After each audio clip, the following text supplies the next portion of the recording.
Anti-Semitism in the contemporary far left is rarely expressed in the explicit and direct anti-Jewish manner that characterizes anti-Semitism in the far right.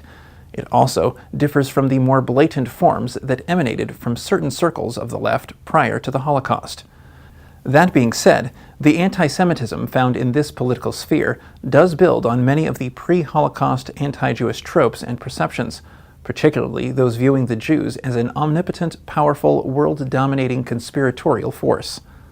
When discussing anti-Semitism in the contemporary far left, we must first acquaint ourselves with an important term, Anti-Zionism. Used today to describe various religious, moral, and political points of view, both past and current, Anti-Zionism has taken on different meanings and definitions, which consequently makes it complicated to pinpoint and define. Following the establishment of the State of Israel in 1948 and the political tensions that arose during the Cold War, Anti-Zionism has become increasingly converged with anti-Semitism in the West, particularly in the far left. Let's now turn to hear more about the history of anti-Zionism, its changing nature, and how it relates to contemporary anti-Semitism. Before 1948, the objection to Zionism came naturally from the Arab population in Palestine, but it was also a very prominent trend among Jews. Zionism was not the only movement that wanted to change the future of the Jews in Europe. There was opposition from religious anti-Zionists who opposed it on theological grounds, from Marxist anti-Zionists who argued that Jews should seek their emancipation and their liberation along with the whole of humanity, from assimilationists who in the late 19th century and early 20th century said, hang on, Jews in Europe have achieved a whole range of civil and political rights by finally convincing people that we are not a separate nation. And now we're telling them we are. It's going to ruin everything. Well, of course, things change, political conditions change.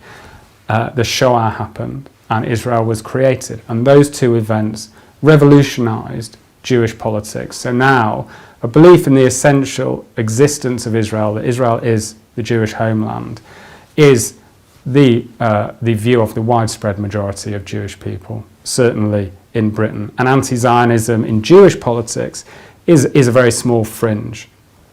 But on the left, on the broader left, it's much wider. Most people, in fact, who subscribe to what they call anti-Zionism know almost nothing about Zionism or Zionisms in the plural.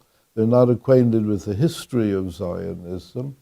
Anti-Zionism becomes a camouflage term for hostility to the State of Israel and often to the Jewish people as such.